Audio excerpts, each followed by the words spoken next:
Shalom, saudara-saudara yang terkasih di dalam Tuhan. Bagaimana kabar kita sekalian? Besar harap kita semua dalam keadaan baik dan tetap di dalam pemeliharaan Tuhan. Puji Tuhan. Pada kesempatan ini saya akan berbagi mengenai pengalaman setelah kepenuhan Roh Kudus. Ada beberapa stigma yang muncul di kalangan para jemaat bahwa mereka yang dipenuhi Roh Kudus haruslah berbahasa dalam bahasa yang baru, sehingga ini menjadi suatu tendensi dari dalam diri mereka untuk mau dan kalau boleh kami boleh berkata-kata di dalam bahasa yang baru tersebut.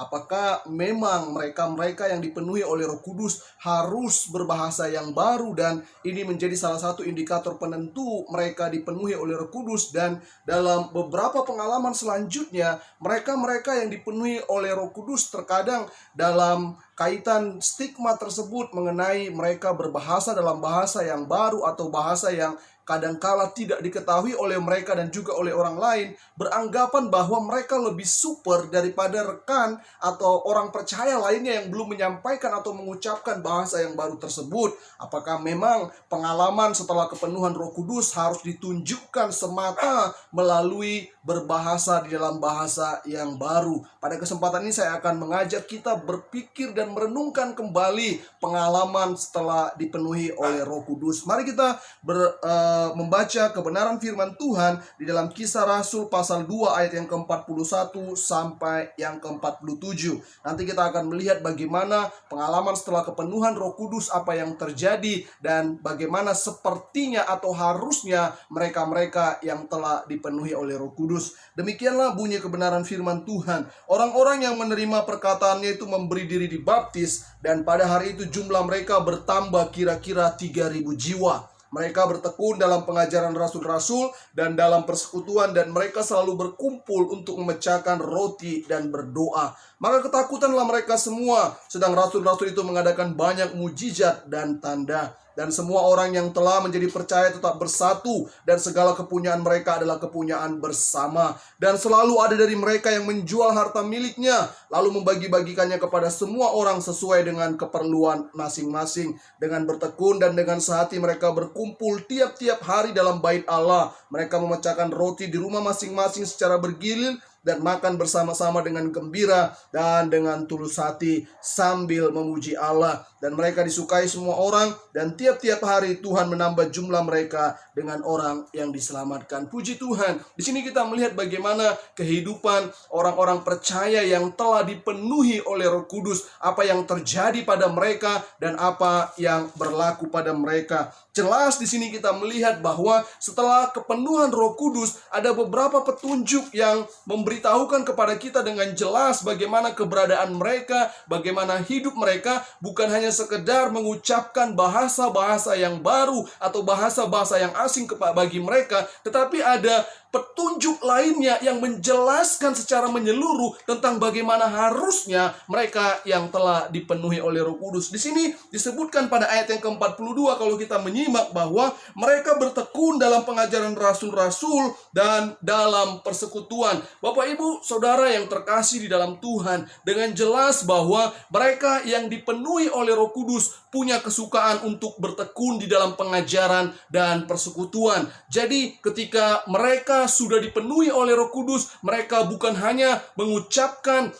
bahasa-bahasa yang baru bagi mereka, yang barangkali itu asing bagi mereka dan juga asing bagi para pendengarnya, tetapi lebih lanjut lagi bahwa mereka yang dipenuhi oleh Roh Kudus harusnya punya kesukaan untuk selalu bertekun di dalam pengajaran firman dan persekutuan bersama dengan orang-orang percaya. Bila mana kita mengalami kepenuhan Roh Kudus, harusnya kita didorong, harusnya kita disemangati, harusnya kita dimotivasi untuk selalu punya kesukaan yang besar, kegembiraan yang gilang gemilang ketika kita ada di dalam pengajaran akan kebenaran firman Tuhan. Kita tahu pengajaran yang dimaksudkan ini adalah untuk mengarahkan kita, untuk meng-guide kita, untuk meliding kita, untuk berada pada alur atau jalur yang seharusnya. Jadi bukan hanya sekedar mengucapkan bahasa-bahasa yang baru, tetapi mereka yang dipenuhi oleh Roh Kudus harusnya suka akan pengajaran firman dan mau untuk selalu bertekun dalam persekutuan bersama-sama bersama dengan orang percaya. Bagaimana dengan kita? Apakah setelah pengalaman Pentakosta ada beberapa dari kita yang pastinya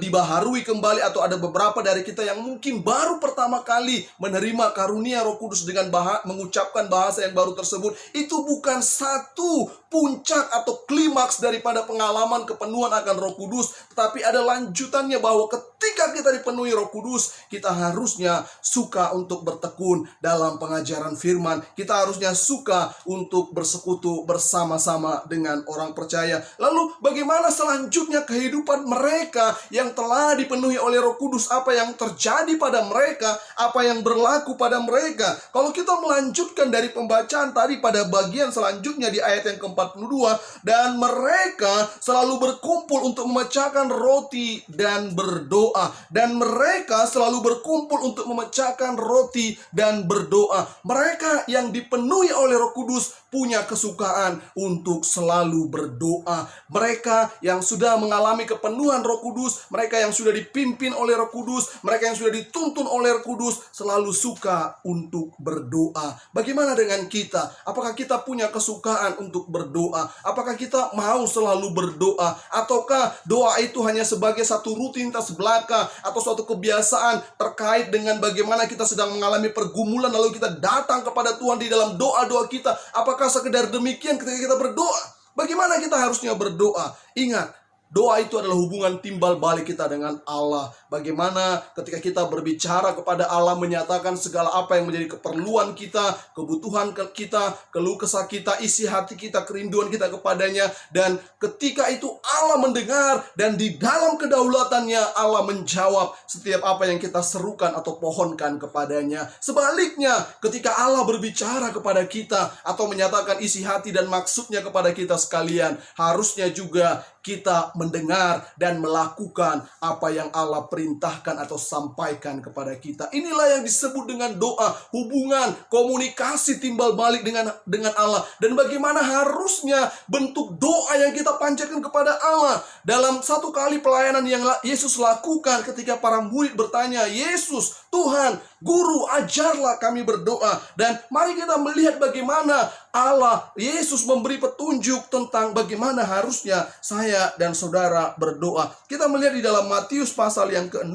ayat yang ke-9 sampai dengan ayat yang ke-13. Ini merupakan salah satu doa yang Yesus ajarkan, dan ini sering kita panjatkan, yaitu doa Bapa kami. Demikianlah bunyi kebenaran firman tersebut. Karena itu berdoalah demikian: Bapa kami yang di surga, dikuduskanlah namamu. Yang pertama, kalau kita berdoa, harusnya kita mengagungkan Tuhan, harusnya kita memuliakan Tuhan, harusnya kita menyatakan penyembahan kita, pujian kita kepada Allah. Bapa kami yang di surga, dikuduskanlah namamu. Kita mengakui akan keberadaannya, kita mengakui akan keagungannya, kita menyembah Dia, dan kita yakin bahwa Dia adalah Tuhan dan Allah kita. Jadi waktu kita berdoa, harusnya ini menjadi salah satu bentuk yang harus kita sampaikan kepada Allah, bahwa dalam doa-doa kita menyembah kepada Allah, kita mengakui akan keberadaan Allah, dan kita menyatakan kemuliaan yang daripada Tuhan.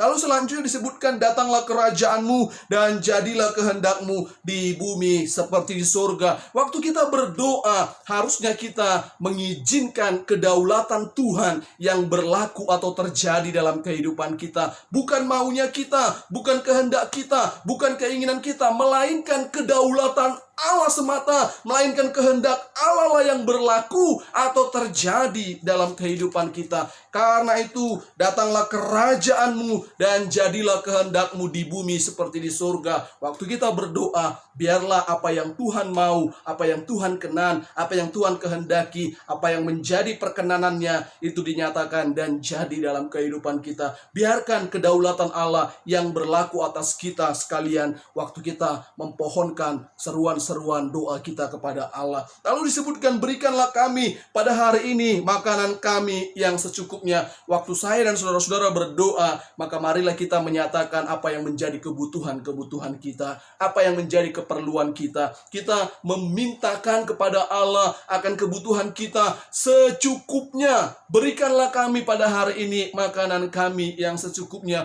Bukan yang kita inginkan, bukan yang semata-mata untuk memuaskan keinginan daging semata, melainkan apa yang kita butuhkan. Tentu kebutuhan ini berbeda dengan keinginan.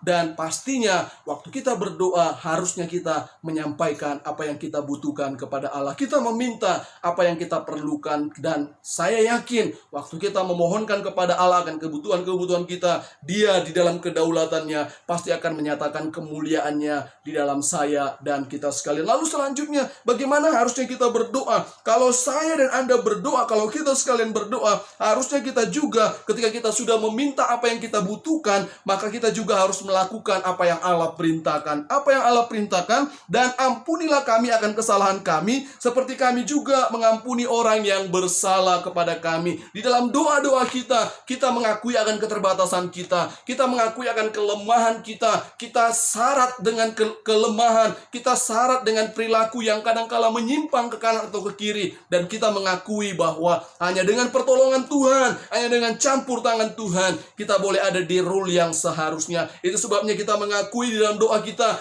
lemah, kita terbatas, dan meminta anugerah yang daripada Tuhan. Dan kalau kita menerima anugerah yang daripada Tuhan, maka kita juga harus melakukan sebagaimana apa yang sudah Allah tunjukkan atau contohkan kepada kita sekalian. Bagaimana Allah telah mengampuni saya dan saudara-saudara, maka kita juga harus bisa mengampuni mereka yang melakukan kesalahan atau menyakiti hati kita. Barangkali ini menjadi suatu pergumulan tertentu, terlebih orang yang menyakiti itu adalah orang terdekat yang sering bersama-sama dengan kita, sehingga sakitnya tuh di sini. Tetapi mari kita bersama-sama belajar sesuai dengan apa yang Yesus ajarkan. Kita mengampuni mereka, karena ini perintah yang terutama. Kasihilah sesama manusia seperti dirimu sendiri. Jadi kita harus mengasihi mereka, dan bentuk kasih itu kita nyatakan melalui pengampunan yang kita berikan kepada mereka yang bersalah. Sebagaimana Allah mengampuni kita, sebagaimana Yesus berkenan menyatakan pengampunan kepada saya dan saudara-saudara,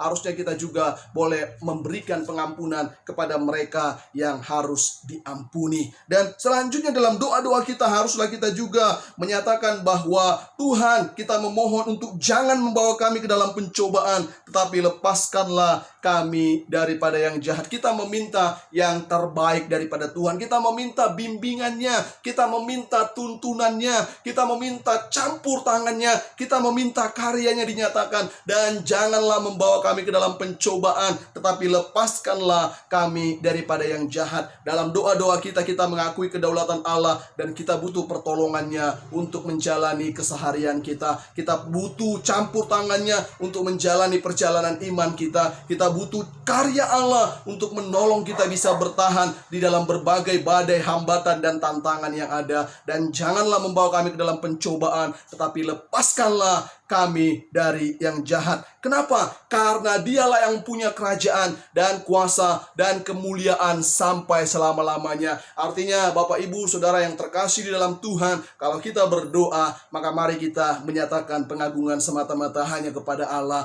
Dia yang mempunyai kuasa, Dia yang punya kemuliaan, Dia yang punya segalanya. Jadi waktu kita berdoa, biarlah kehendak Tuhan yang dinyatakan. Kita mengagungkan Dia, kita mengizinkan kehendaknya yang dinyatakan, dan kita memohonkan apa yang menjadi kebutuhan kita, serta kita mengakui keberadaan kita yang terbatas. Lalu kita juga menyatakan tindakan yang harusnya kita lakukan sebagaimana yang sudah Tuhan tunjukkan atau contohkan kepada kita, mengampuni mereka yang bersalah, karena ini bagian daripada perintah yang terutama, yaitu mengasihi. Lalu setelah itu kita juga boleh bersama-sama bertindak, menyatakan untuk Allah memberikan bimbingan, tuntunan kepada kita, membawa kita ke dalam kemenangan yang gilang gemilang. Mengapa? Karena Dialah yang mempunyai segala sesuatu. Dan kita mengakui kembali bahwa Dialah yang harus diagungkan di atas segala sesuatunya. Lalu bagaimana pengalaman selanjutnya bagi mereka pada mereka yang sudah mengalami kepenuhan Roh Kudus, setelah mereka punya kesukaan bertekun di dalam pengajaran dan persekutuan, mereka punya kesukaan untuk selalu berdoa, mereka yang dipenuhi oleh Roh Kudus harusnya mereka itu hidup di dalam persatuan. Kita melihat di dalam ayat yang ke-44 disebutkan, dan semua orang yang telah menjadi percaya tetap bersatu, dan segala kepunyaan mereka adalah kepunyaan bersama. Mereka yang dipenuhi oleh Roh Kudus suka untuk bergandengan tangan. Mereka yang dipenuhi oleh Roh Kudus selalu mau untuk bekerja sama. Mereka yang dipenuhi oleh Roh Kudus selalu hidup di dalam persatuan, di dalam kesatuan. Dan kita tahu bahwa dengan persatuan inilah, dengan kesatuan inilah hal-hal yang besar, hal-hal yang hebat dapat tercapai atau terjadi. Memang seseorang dapat melakukan sesuatu yang berarti, tetapi itu akan sangat sulit dan perlu waktu yang cukup panjang di dalamnya. Tetapi ketika bersama-sama, ketika bergandengan tangan, ketika bersatu, bersepakat, maka hal-hal yang besar pun akan boleh terjadi atau dinyatakan di dalamnya. Mereka yang dipenuhi oleh Roh Kudus suka akan kesatuan, suka untuk bersatu. Mereka tidak mau terpecah belah. Mereka tidak suka untuk memporak-porandakan. Mereka tidak suka untuk mengacau balaukan. Mereka tidak suka cekcok dan lain sebagainya. Tetapi mereka selalu mau bersatu. Mereka disebut sebagai orang-orang yang membawa damai karena mereka adalah anak-anak Allah. Dan artinya, Bapak, Ibu, saudara-saudari yang terkasih di dalam Tuhan, kalau kita mengalami kepenuhan Roh Kudus, harusnya kita mau untuk bersatu, mau bergandengan tangan, terlebih memajukan pelayanan pekerjaan Tuhan di tempat di mana kita ada, di tempat di mana Tuhan percayakan kita untuk boleh berkontribusi di sana. Kiranya kita boleh bersama-sama melakukan kontribusi yang positif, memberikan kontribusi yang besar dan signifikan kepada tempat atau di mana kita dipercayakan oleh Allah untuk berada, sehingga di sana mereka boleh melihat bagaimana Tuhan yang mengasihi dan yang merindukan orang-orang untuk boleh datang kepadanya. Mereka yang dipenuhi oleh Roh Kudus harusnya suka akan persatuan. Mereka mau selalu bersatu dan mereka tidak mau terpecah belah. Bersatu kita teguh dan ada banyak hal-hal besar yang akan tercapai di dalam persatuan. Dan yang selanjutnya, dan pastinya ini yang terakhir, kalau kita mengakui bahwa mereka yang dipenuhi oleh Roh Kudus suka akan pengajaran dan selalu bertekun dalam pengajaran dan persekutuan. Mereka juga punya kesukaan untuk selalu berdoa. Mereka selalu hidup di dalam persatuan. Mereka yang dipenuhi oleh Roh Kudus pastinya akan disukai oleh semua orang. Ayat 47 menyebutkan bahwa sambil memuji Allah, dan mereka disukai semua orang. Dan tiap-tiap hari Tuhan menambah jumlah mereka dengan orang-orang yang diselamatkan. Mereka yang dipenuhi oleh Roh Kudus pasti akan berdampak. Mereka yang dipenuhi oleh Roh Kudus pasti akan disukai oleh semua orang. Bagaimana dengan kita? Apakah setelah pengalaman Pentakosta, setelah kita dipenuhi oleh Roh Kudus, atau dulunya kita mengalami kepenuhan Roh Kudus dengan indikator yang kita sebutkan, mengucapkan bahasa-bahasa yang baru, apakah itu hanya berhenti sampai di situ? Dan harusnya kita belajar dari pengalaman jemaat mula-mula, orang-orang percaya yang mula-mula ketika mereka dipenuhi oleh Roh Kudus, mereka suka akan pengajaran dan selalu bertekun di dalam persekutuan. Ketika mereka dipenuhi Roh Kudus, mereka selalu suka untuk berdoa. Ketika mereka dipenuhi oleh Roh Kudus, mereka hidup dalam persatuan. Dan ketika mereka dipenuhi oleh Roh Kudus, mereka disukai oleh semua orang. Apakah kita disukai oleh semua orang? Apakah kita disukai oleh orang-orang yang di sekitar kita? Apakah kita disukai oleh rekan terdekat kita? Apakah kita disukai oleh keluarga kita? Atau jangan-jangan malah sebaliknya, kita sangat-sangat tidak diharapkan untuk ada bersanding atau bersama dengan mereka ketika mereka melakukan suatu aktivitas atau kegiatan tertentu. Bapak, Ibu, Saudara yang terkasih di dalam Tuhan, mereka yang dipenuhi oleh Roh Kudus pasti akan berdampak. Mereka yang dipenuhi oleh Roh Kudus bukan semata atau sekedar hanya mengucapkan bahasa-bahasa baru yang kadangkala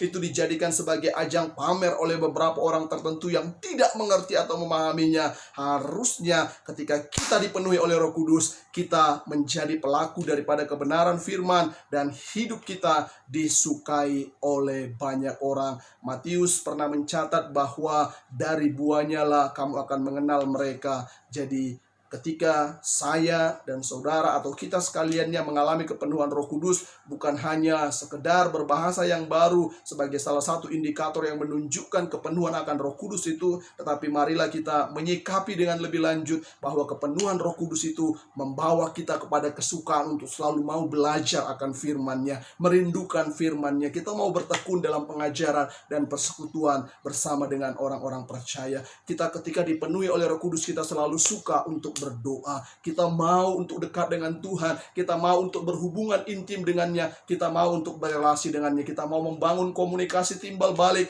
Allah menyampaikan maksudnya dan kita melakukan apa yang Allah kehendaki untuk kita lakukan. Sebaliknya Allah melakukan karyanya di dalam kita. Apa yang kita pohonkan atau pintakan kepadanya, Allah kerjakan di dalam kedaulatannya. Dan mereka yang dipenuhi oleh Roh Kudus selalu mau bersatu, bergandengan tangan. Mereka melakukan apa yang terbaik untuk tujuan yang terbaik pula, yaitu kemuliaan daripada Allah Bapa di surga. Mereka yang dipenuhi oleh Roh Kudus pastinya akan disukai oleh semua orang. Kiranya Tuhan menolong kita, memampukan kita untuk boleh terus berkontribusi, melakukan hal-hal yang positif. Ingat, pengalaman kepenuhan Roh Kudus tidak berhenti semata hanya dengan mengucapkan bahasa-bahasa yang baru. Mari kita berdampak, mari kita bermanfaat, mari kita memberi kontribusi yang positif, terlebih bagi gereja lokal di mana kita ada atau di mana kita tinggal dan bertumbuh serta berbuah di dalamnya. Kiranya Tuhan tolong dan mampukan kita untuk boleh terus suka dalam pengajaran firman, mau bertekun dalam persekutuan, suka untuk selalu berdoa, dan mau untuk hidup dalam persatuan, serta akhirnya kita memiliki hidup yang berdampak, yaitu disukai oleh semua orang. Tuhan Yesus menolong kita. Kita berdoa. Bapa, kami bersyukur buat anugerah-Mu di dalam kami. Hari ini kami sudah belajar kebenaran firman-Mu, bahwa mereka yang dipenuhi oleh Roh Kudus bukan semata atau sekedar hanya berbahasa di dalam bahasa yang baru atau asing bagi mereka, dan juga mungkin bagi orang lainnya yang kadang-kala mereka nggak tahu atau nggak mengerti dengan hal itu, tetapi pengalaman kepenuhan Roh Kudus mengarahkan kami untuk mau selalu suka hidup bertekun di dalam pengajaran firman dan persekutuan, untuk selalu suka berdoa, untuk selalu mau hidup dalam persatuan dan boleh memberi dampak sehingga hidup kami disukai oleh semua orang. Tolong kami Tuhan, kami nggak mampu, kami butuh Engkau, kami butuh campur tangan-Mu. Di dalam nama Tuhan Yesus Kristus kami sudah berdoa. Amin. Tuhan Yesus memberkati kita sekalian. Shalom.